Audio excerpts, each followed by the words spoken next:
Thank you, gentleman from Oklahoma.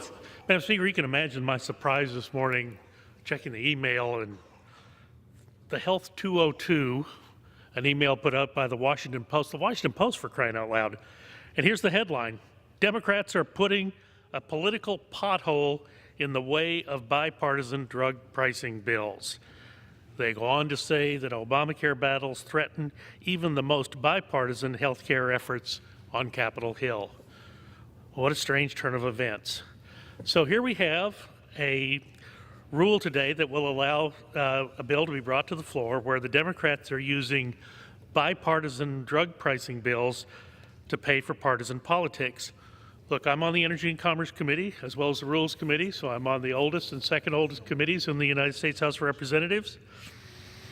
We worked in a bipartisan manner to ensure that the Blocking Act, the CREATES Act, and the Protecting Consumer Access to Generic Drugs Act would deliver drug pricing solutions to Americans. In the Rules Committee, I offered an amendment that keeps the three drug policies and uses the savings, some $5 billion from those policies, to pay for bipartisan public health priorities. I also introduced a standalone bill, H.R. 2700, if you're keeping score at home. This is the Lowering Prescription Drug Costs and Extending Community Health Centers and Other Public Health Priorities Act. H.R. 2700 couples the bipartisan drug pricing policies with reauthorization of programs such as community health centers, special diabetes programs, the National Health Service Corps. Every Republican member of the Energy and Commerce Committee is a co-sponsor of H.R. 2700, signifying the broad Republican support for both the drug pricing and the public health priorities. Look, it's pretty clear. You can say that it is more important to have a navigator program that would never pass any cost-benefit analysis. You could say it's more important to have an earmark for the state of New Jersey to set up an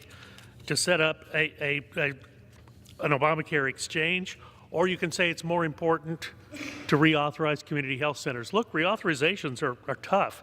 We did multiple reauthorizations in the last Congress, and they are difficult to get across the line because so many people have so many opinions. All of these programs are going to expire in September, and we've taken no activity toward reauthorization in the Energy and Commerce Committee. These reauthorizations, again, take a substantial amount of time. The clock is ticking, and we should act as soon as possible.